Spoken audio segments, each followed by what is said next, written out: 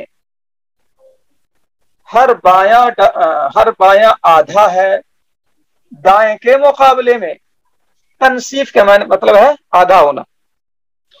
تو ربو جو ہے بائیں، ربو بائیں والا آدھا ہے تنصیف کس کا؟ دائیں یعنی نصف کا۔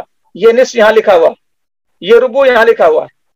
تو ربو یعنی بایاں آدھا ہے دائیں یعنی نصف کا، چوتھائی جو ہے یہ آدھا ہے اس نصف کا۔ ہر بایاں آدھا ہے دائیں کے مقابلے میں۔ ربو اور سمن میں مقابلہ کیجیے۔ سمن بایاں نصف ہے، آدھا ہے اپنے دائیں کے مقابلے میں، یہ آٹھواں حصہ سمن بایاں والا آدھا ہے اس ربو کا، چوتھائی کا یہ آٹھواں حصہ کیا ہے؟ آدھا ہے۔ تو ہر بایاں دائیں کے مقابلے میں آدھا ہے۔ اسی طرح سے سلسان اور سلس، یہ بایاں سلس، یہ دایاں سلسان، یہ بایاں آدھا ہے اس دائیں کا، اس سلسان کا یہ آدھا ہے۔ تو ہر بایاں دائیں کے مقابلے میں آدھا ہے۔ یہ بایاں ایک تہائی سلس، آدھا ہے دائیں کا یعنی سلسان کا دو تہائی کا۔ اور آخری مقابلہ سدس اور سدس، تو ہر بایاں سدس، بایاں سدس آدھا ہے اس سدس کا، تو یہ سدس بایاں ہے اور یہ سدس دایاں ہے، یہ والا سدس اور سدس۔ بایاں جو ہے سدس آدھا ہے اس سدس کا، سدس کا مطلب چھٹا حصہ، سدس کا مطلب تہائی حصہ، چھٹا حصہ آدھا بنتا ہے، آدھا ہے تہائی کے مقابلے میں۔ تو اگر ہم نے بایاں کا مقابلہ کیا دائیں سے تو تنصیف کا جواب آئے گا۔ بائیں کا مقابلہ دائیں سے کرنا ہے کہ یہ بایاں اس دائیں کے مقابلے میں تنصیف آدھا ہے۔ جب دائیں کا مقابلہ بائیں سے کریں کہ نصف ربو کے مقابلے میں کیا ہے تو جواب میں تضعیف آئے گا۔ دائیں کا مقابلہ بائیں سے کریں تو تضعیف آئے گا، اور بائیں کا مقابلہ دائیں سے کریں تو تنصیف آئے گا۔ تو یہ مطلب ہوا التضعیف والتنصیف کہ نصف ربو سمن میں تینوں کا معاملہ ایسا ہے کہ تضعیف و تنصیف والی بات ہے۔ ہر دایاں بائیں کے مقابلے میں ڈبل ہے، ہر بایاں دائیں کے مقابلے میں آدھا ہے تنصیف۔ تو التضعیف والتنصیف کا یہ مطلب ہوا۔ تو یہ بات آپ لوگوں کو سمجھ میں آئی یا نہیں آئی؟ چلیے تو ٹھیک ہے۔ اگر اس میں کسی کو کچھ پوچھنا ہے تو پوچھ سکتے ہیں۔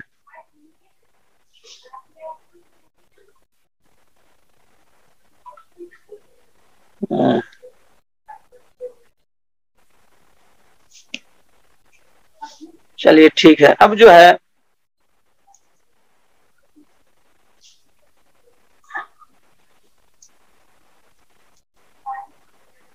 اب آگے کی جو عبارت ہے وہ یہ ہے، میں لکھ دیتا ہوں۔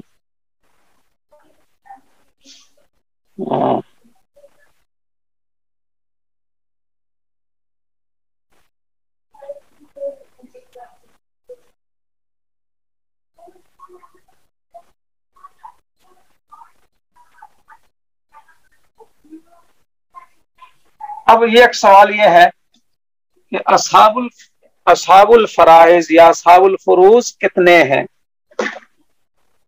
یہ چھ حصے کے مستحقین کون لوگ ہیں؟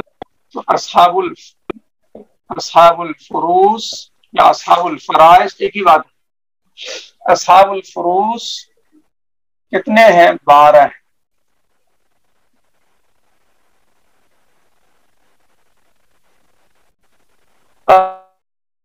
اصحاب الفروض 12 ہیں، 4 مرد ہیں، 4 مرد حضرات ہیں، 8 عورتیں ہیں۔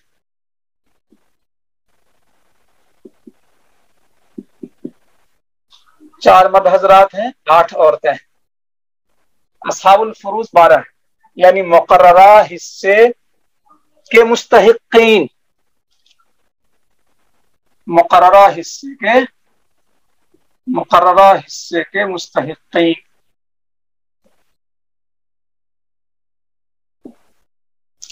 یہ جو آپ نے پڑھا ابھی، نصف، ربع، ثمن، ثلثان، ثلث، سدس، یہ جو مقررہ حصے 6 ہیں، ان 6 حصوں کو پانے والے، ان حصوں کو لینے والے کتنے لوگ ہو سکتے ہیں؟ تو 12 سے زیادہ نہیں ہو سکتے۔ 13واں کوئی اگر ہے تو وہ مقررہ حصے والے نہیں ہیں۔ مثال کے طور پر چچا جو ہے، مقررہ حصے پانے والے 12 ہیں، اس 12 میں چچا نہیں ہے۔ وہ بات آئے گی باب العصبات میں کہ چچا جو ہے ان 12 لوگوں میں سے نہیں ہے۔ تو چچا جو ہے کسی بھی حال میں اس کو یہ نہیں لکھتے کہ ان کا مقررہ حصہ چھٹا ہے، ان کا مقررہ حصہ سدس ہے، چچا کا مقررہ حصہ سدس ہے یا نصف ہے یا ربع ہے یا ثمن ہے یا ثلثان ہے۔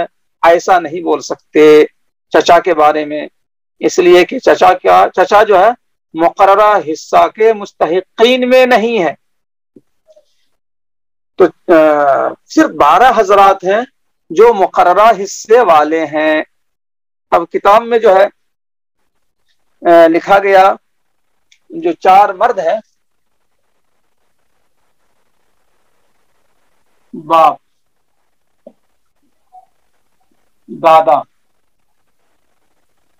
دادا کو جو ہے جد صحیح مراد ہے۔ عربی میں کتاب میں جد صحیح۔ نمبر 3 شوہر، نمبر 4 اخیافی بھائی۔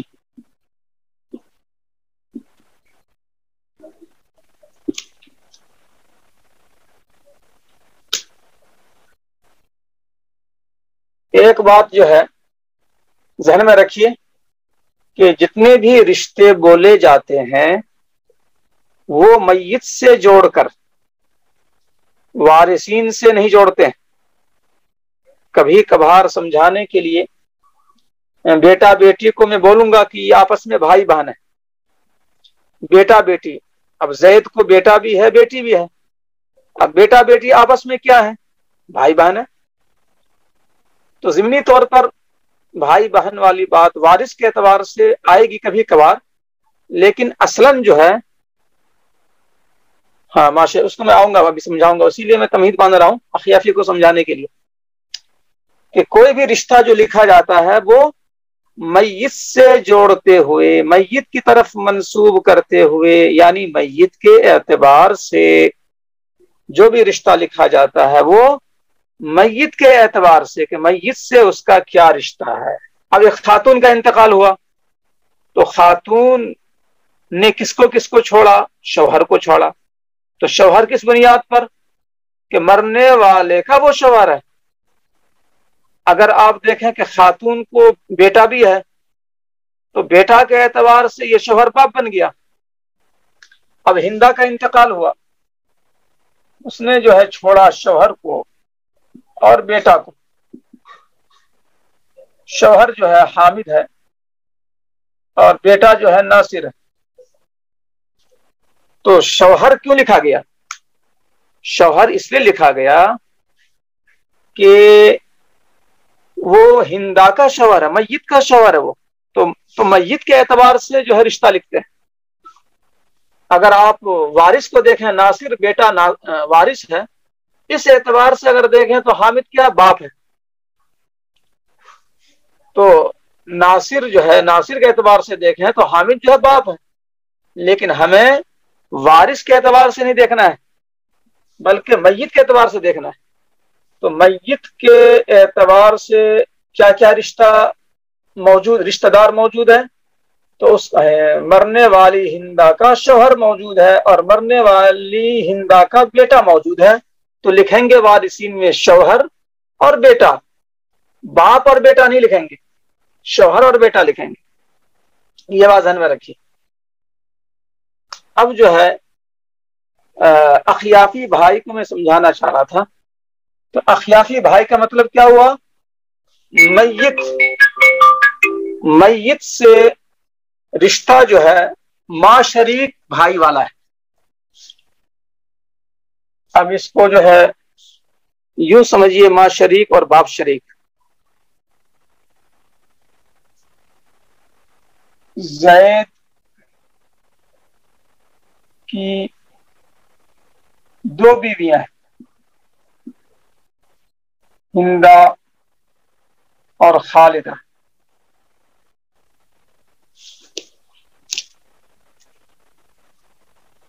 تو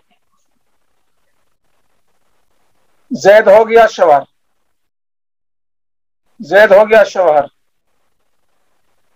اور یہ ہو گئی بیوی.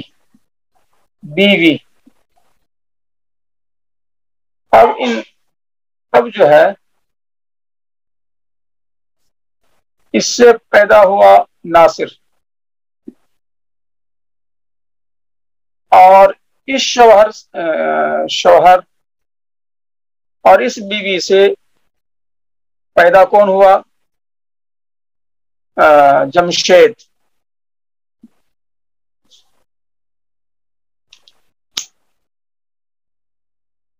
تو زید کا بیٹا ناصر بھی ہے اور زید کا بیٹا جمشید بھی ہے. دیکھا آپ نے؟ تو یہاں پر تو ناصر اور جمشید دونوں کا باپ ایک ہے. اچھا، اور ناصر بھی ہے اور سلیم بھی ہے اور حکیم بھی ہے. ہندا سے جو ہے 3 بیٹا ہوا زید کو، ناصر، سلیم، حکیم. خالدہ سے جو ہے اس کو جمشید اور نسیم. اب یہ جو ہے ناصر، سلیم، حکیم، یہ تینوں سگے بھائی ہیں. ناصر، سلیم، حکیم سگے بھائی، اور جمشید اور نسیم سگے بھائی.